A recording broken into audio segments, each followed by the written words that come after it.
Good evening, good evening, good evening. Thank you for joining me, Luana, YBC-Youth Building Conversation. I am sitting down with Vernon, Mr. Goodnight. That's why we're doing this at 8 o'clock, I guess. Hemphill Senior. How you doing, sir? I am doing fantastic. How are you? I am great. Let me give you a little bit of history, how I know this brother right here. Good brother. We worked together at the Navy League of the United States. He ran membership, and we had so many conversations just about life. And just to see you thriving now on your own platform, it is wonderful. So he does have a platform, Love, Lust, and Confessions. And we'll get more into that in detail. So before we start, can you pray us in, please?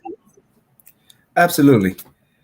Father God, we want to come to you humbly, Lord, with our minds open, our hearts open, our mouths shut, and only leaning on your understanding, God. We thank you for every day. We thank you for every breath. We thank you for every friend. We thank you for every day that you have made us go forward, and hope that you continue to bless us with the knowledge, the strength to continue to go on to deal with this thing put upon us called life. We know that with your grace and your love and your spirit, that you will help us get through, that one day we will all be sitting next to you, singing your praises. In your mighty name we pray. Amen. Amen. And he know how to pray. Okay. So, I always ask the person I'm interviewing, who is Vernon Hemphill? Who is Vernon Hemphill Senior? Because I have a junior too, which I'm very proud to say. I love my son more than anyone could. I think anyone could ever think a man could love his child.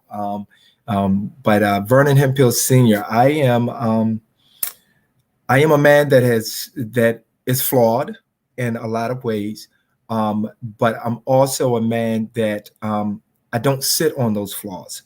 I don't try to have a pity party about my flaws, and I don't try to hide them. I confront them. And I try to deal with them.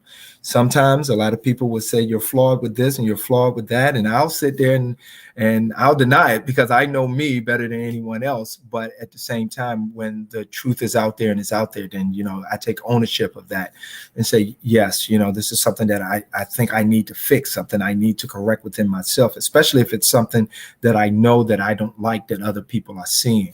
So I try to fix that. So I guess in other words, the person who is Vernon Hemphill, I am a true spirit. I am a loving spirit. I am a compassionate spirit, but also I am a determined spirit, and that is determined to make it successfully the right way. That's pretty much who I am.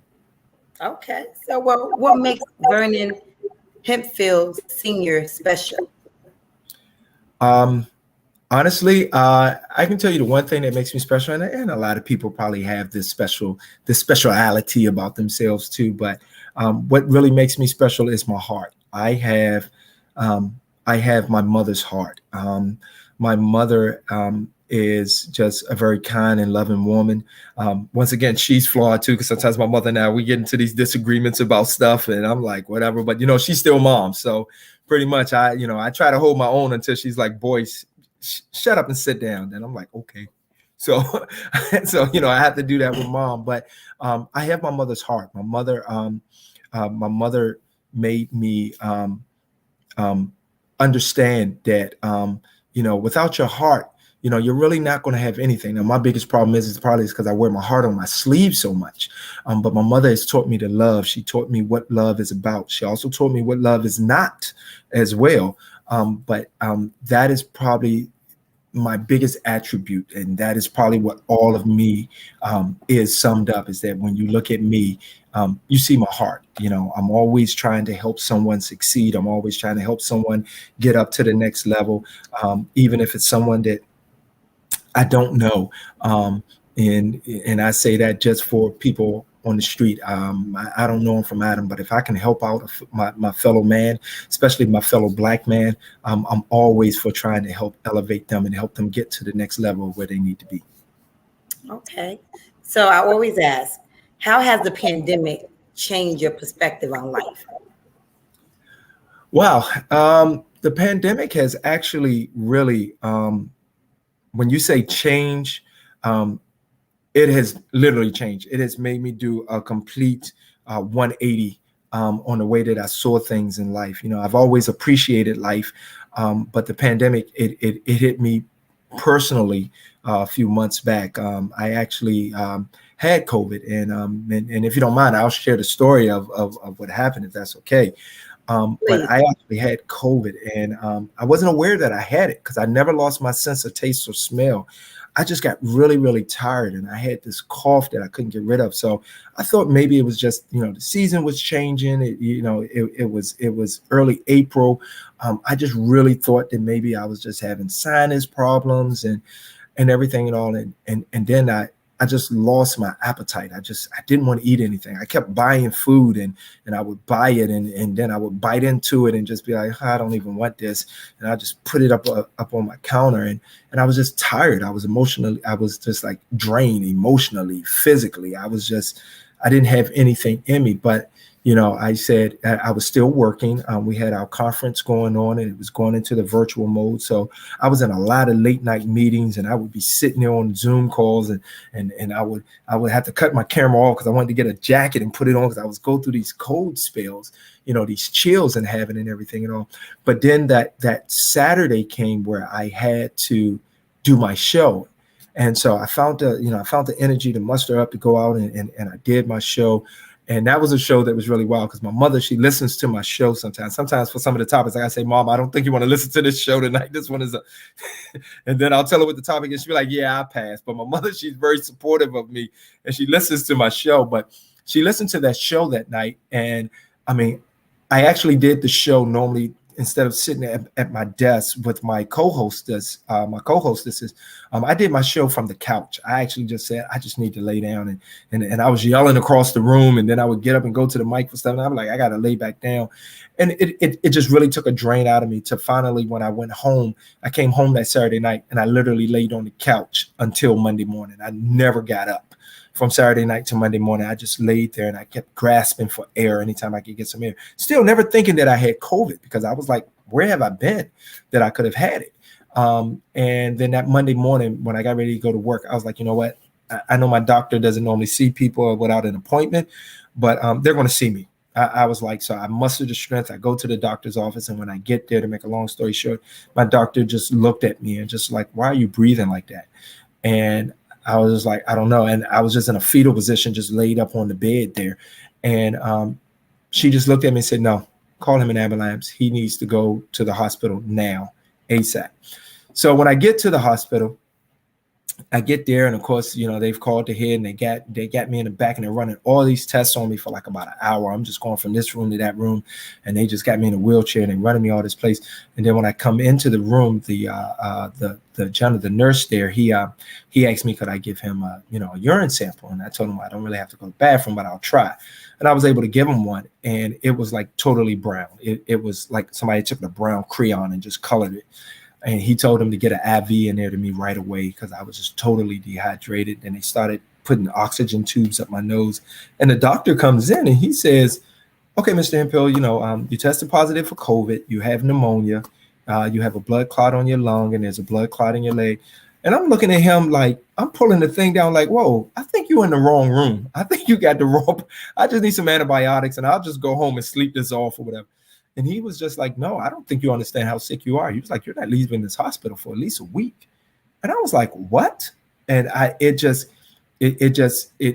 still hadn't really hit me then. I was just so tired. I didn't even have the strength to argue with him. So once they got me upstairs in my room, they got me upstairs in there. And of course they brought food over to me and said, we really need you to try to eat.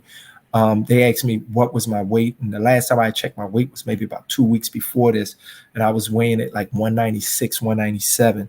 So I told them what my weight was. And they were like, well, we just took your weight and you're at 147 now.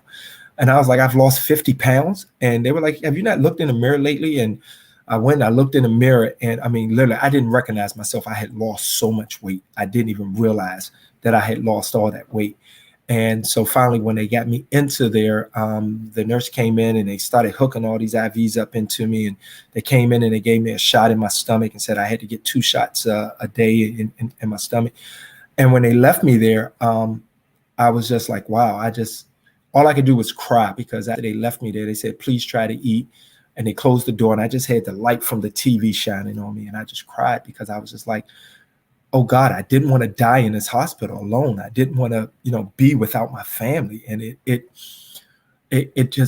really, really hit home for me then. And then when the doctor comes in and talks to me on Wednesday, that was a Monday night. When he talked to me on Wednesday, he came in with all my test results. And he just said, he told me, he said, I'm really glad you decided to get up and go see your doctor. And I was just like, really, why? And he said, because honestly, I'd have given you maybe 24 hours. You'd have just went to sleep and never woke back up.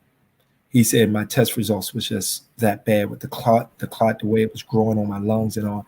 So so the pandemic has just made me just really grasp onto life and just really understand that, life is short. You can be here today and gone tomorrow. So, it's best to live it to its fullest, but live it positive, live it correctly, and do all the things that, if you have a vision, you have a mindset to get things accomplished, do it. Don't put it off. Don't say, okay, I'll start next week. So once I actually got back, I said, once I got home and I had to go through weeks of recovery and being able to move, I had to postpone my show for a month. But once I was able to get to going again, I was determined to make things great. And I say one thing I wanted to do, one thing I've always wanted to do, I've always wanted to have, like, to me, the perfect body. I always wanted to have, like, my muscles cut but not be too big. I wanted to have the abs, and I was like, wow, but I lost all this weight. So I said I was going to rebuild that. And now I can honestly say, yes, and this is me being vain, that I have done that. I have gotten to work out. I've gotten my abs going. I go to the gym on a regular basis and I do that workout. And believe it or not, it pumps more life into me. It helps me clear my head. It helps me think a little bit better. And so the pandemic, it has just, it changed my lifestyle. It was a bad experience, but it was for the better. I took that lemon and made it into lemonade. That's good. I like that. Take that lemon and I made it into lemonade. Because I heard your testimony when you came back on your show. Oh God, you saw me crying. I'm sorry. Yes. And I was like, oh my God. And that just brings me back, because I know you're a single dad. And wow, you raised your son. He's 13, 14 now. 13. 13 now. Or as he says, a whole teenager now. What have you learned from being a single dad? Well, I can honestly say one of the things that I've learned from being a single dad is I've learned to relive my life.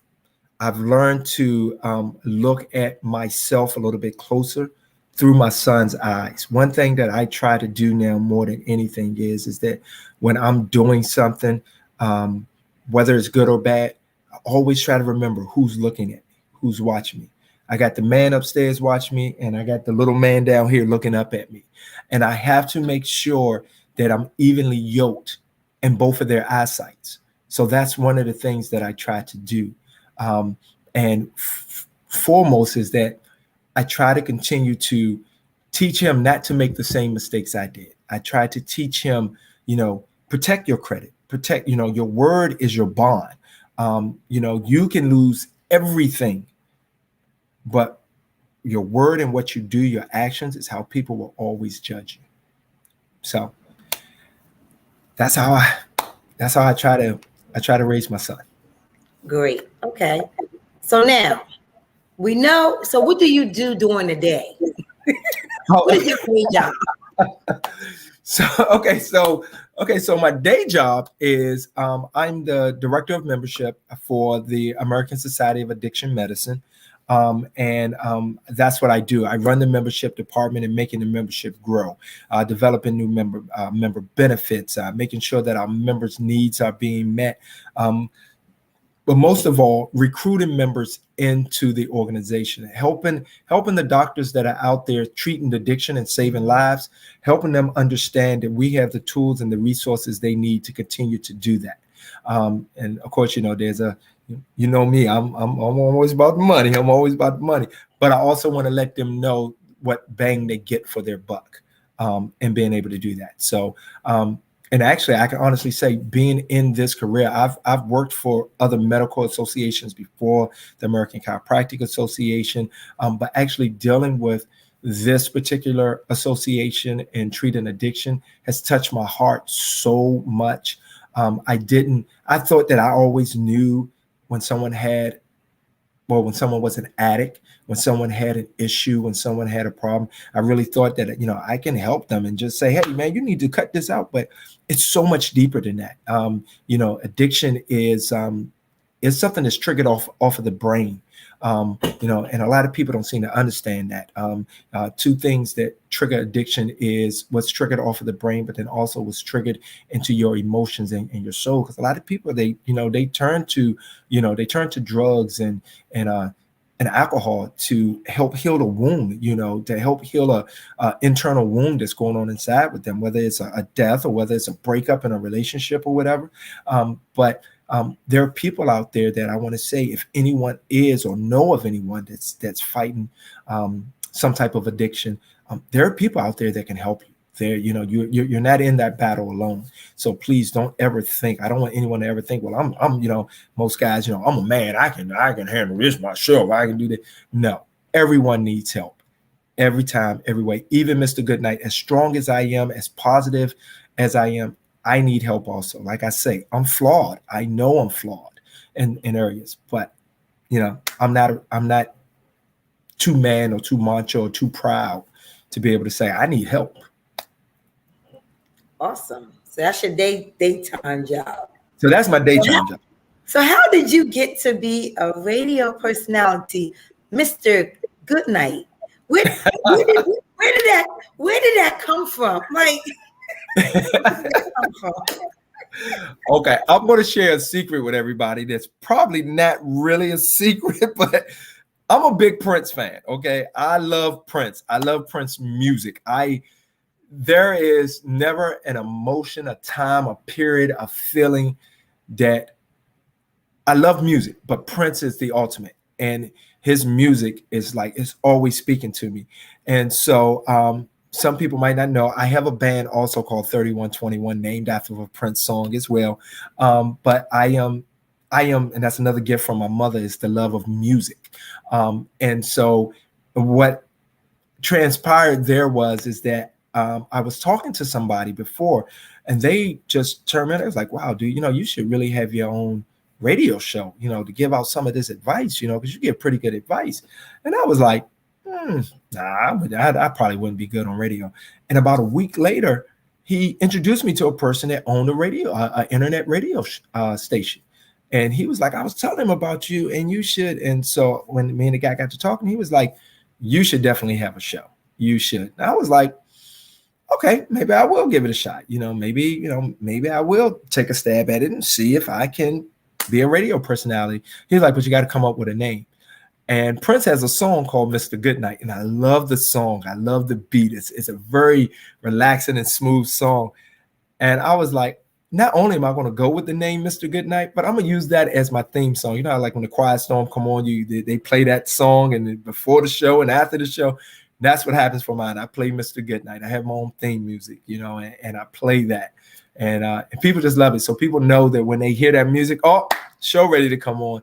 And so that's how I became a radio personality. And I'm really surprised that it has picked up the way that it has. I started a Facebook group page, and we're at like 1.4 thousand people already just inside of a year.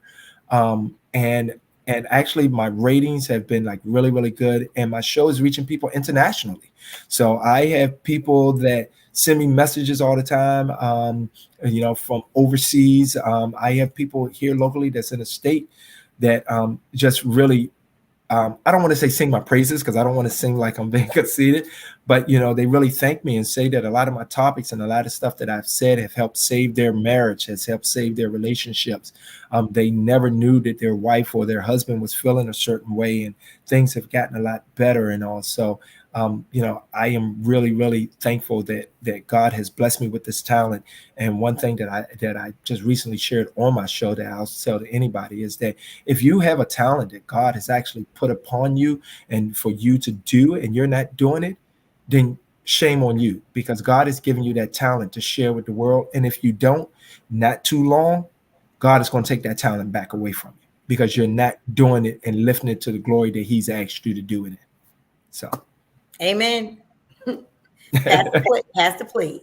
Pass the plate. How did you come up with the name? Because when people look at the name love, lust, and confessions, where the name come from? Okay, we know where Mr. Goodnight come from. Thank you. But where did that name come from? The name actually comes from me, because I'm full of love.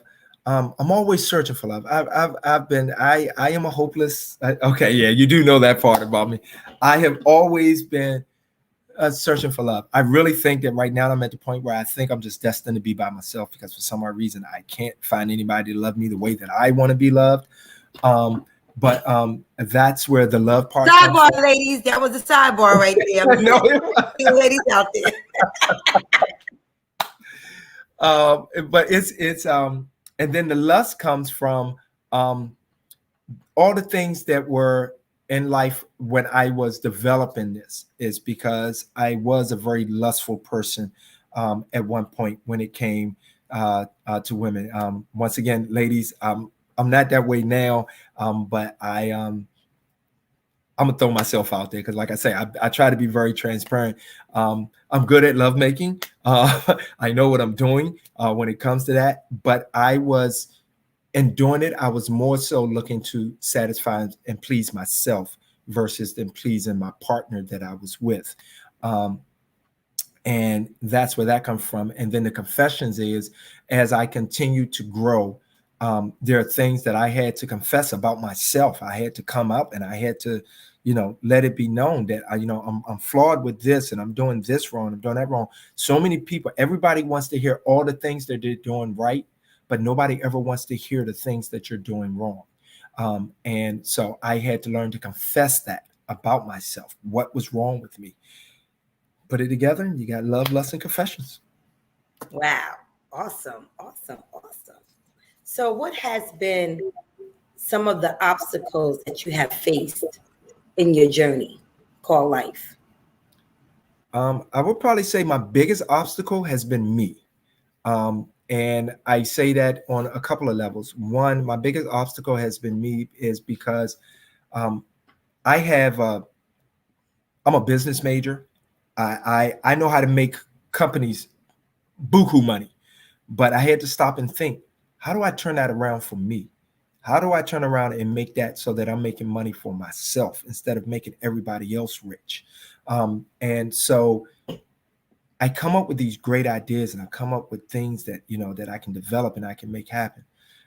But then I'll stop because I will either find myself getting into a relationship, or I'll find myself on a sidebar doing something else that doesn't really pertain to this. And that something else is a harder, bigger goal to reach than the one that I originally started. So I had to learn how to stop being a procrastinator. And I had to learn how to stop trying to have my hands in everything at one time. And I can do many things, but I need to finish some goals and some projects with some of the things. And so that's why now, like I'm very successful at my job where I'm at now, what I do during the day. I'm very successful at that. But then I'm very successful here at my radio show also. and we're keeping my pages going and keeping the information flowing out there. But then also, a lot of people probably don't know, I own an entertainment company also called V2Z Entertainment.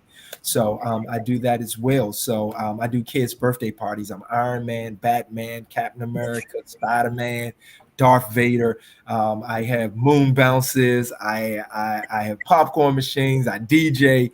I do, I do all that. Then I have my band as well. So if you want, check out my website, v2zentertainment.com. And please check out some of my stuff. So, of course, the pandemic slowed that down a lot because a lot of people didn't want to do it. But now that the vaccinations are out, things are starting to pick back up and doing that. But I would say, in answer to your questions, that I have been one of the biggest obstacles in being successful. And a lot of people will probably see that, is that, believe it or not, it all starts with you. It starts and it ends with you. No one can make you a failure. Only you can make yourself a failure. And all you have to do is just come up with your game plan. Is what I tell people all the time. That's what I had to do. I came up with my game plan. I laid it all out on paper and put it together like a book. And then I just keep turning the page. I read that chapter and I turn the page. Yeah, I use a lot of analogies, so I'm sorry. But that's what I do. And so I try not to be that obstacle anymore. Awesome. And try to keep going. So God said, write your plan down, write it down, make it plain, and keep it going. And keep it going. What is your biggest achievement that you accomplished? My children. My children are definitely my biggest achievement in life. I look at them and I can do nothing but smile. Do they make me angry sometimes? Of course, a child wouldn't.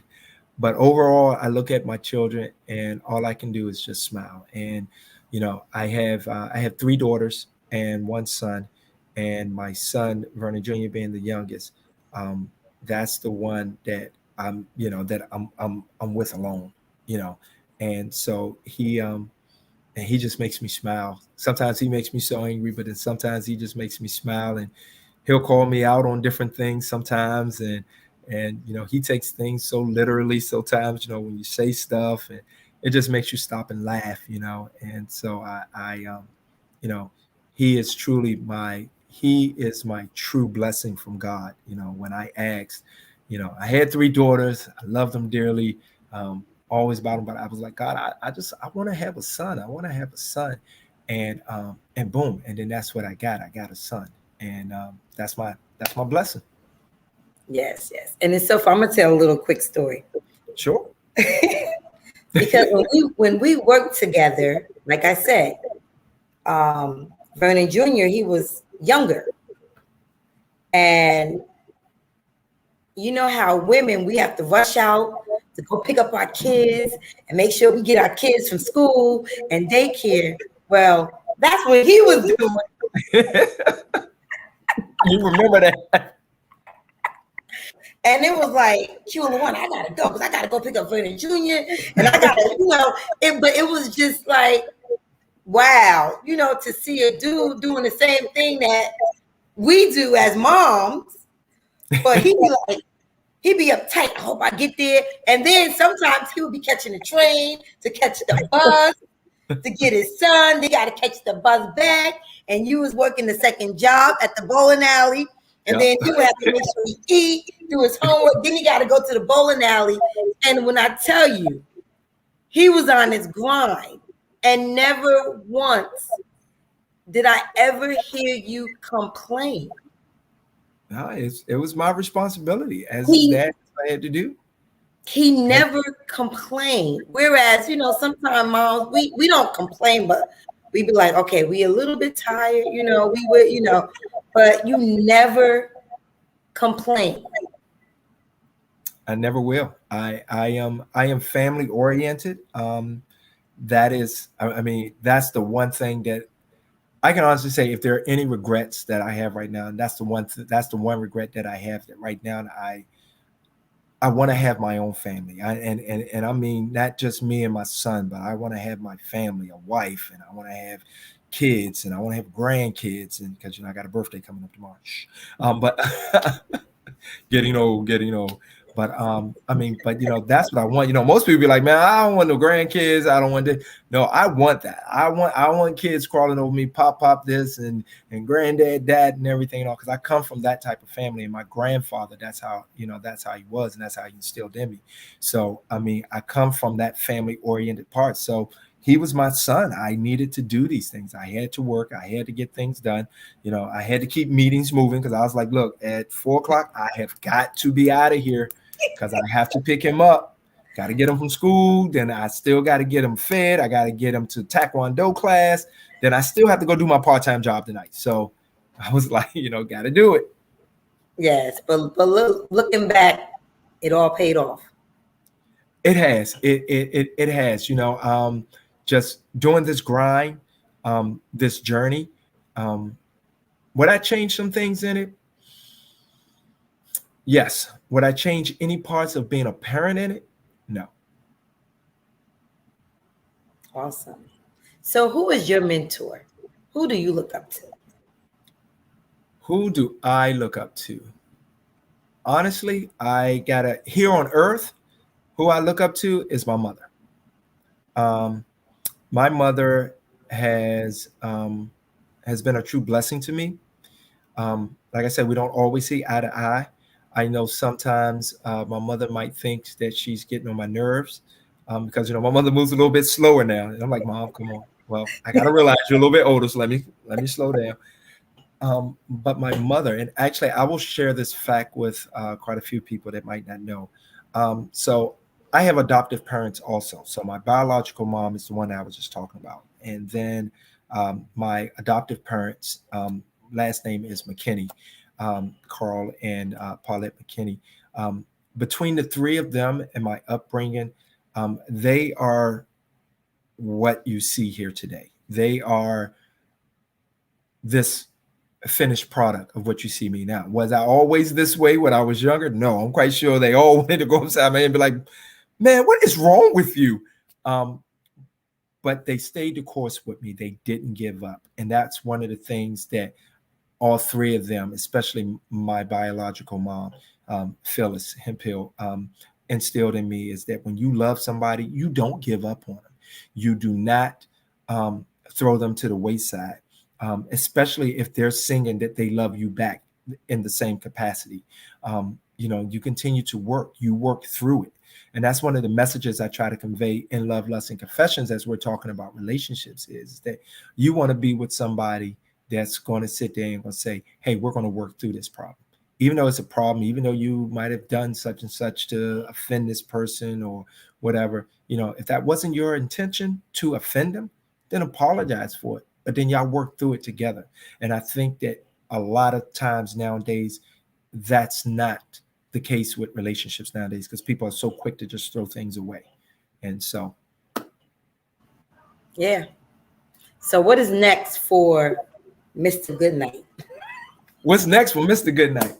Well, Mr. Goodnight is going to continue growing his business. He is going to continue his radio show. For those of you that have not had a chance, please go to Facebook, look up Love, Lust, and Confessions. I'm in there. My co-hostess name is Miss Sadidi and Malicious. And so I know they're them ladies are funny. But we're always in there letting people into the group page. We're posting stuff up every day, all day, about relationships, different things. People are commenting on it. You might have something you want to post up, or it might be a message in there for you that you're looking for. And then, of course, continue to tune into my show, which is hopefully going to be moving to a YouTube channel in 2022. It's going to be moving there, so there'll be different ways that you can actually catch us, and you'll be able to see us streaming more live then.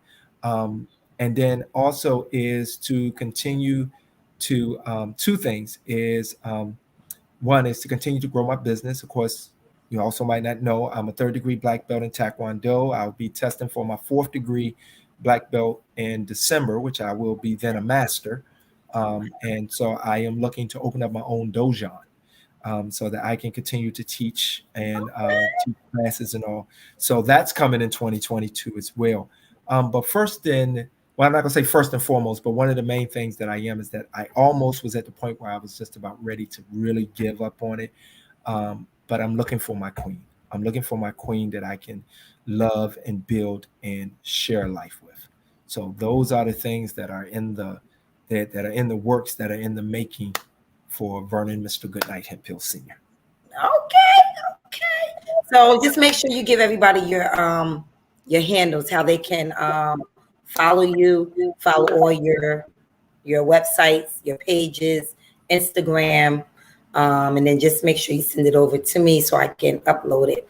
But if you can just give us your handles, how to view you, even your other company, your entertainment company as well. Sure. So if you want to, you can take your phone and download the WinDC radio app. So that's WINDC radio, one word. Download that app, and then just open that app up every Saturday at 5:30 p.m. Eastern time. You'll hear my theme song, Mr. Goodnight, playing, and be ready for a good conversation, good laughs, but most importantly, good music as well, because I'm always playing good music during the show also. I like taking people back to the 80s and early 90s sometimes. They're like, whoa, I ain't heard that in a long time. So you can do that. But then also you can follow us on Facebook, which again is Love, Lust, and Confessions. I have a beautiful banner ad that was just done up by this wonderful young lady. And so you'll see the wonderful banner up, and I'll let you into the group. And then also you can follow us on Twitter at LLConfessDC.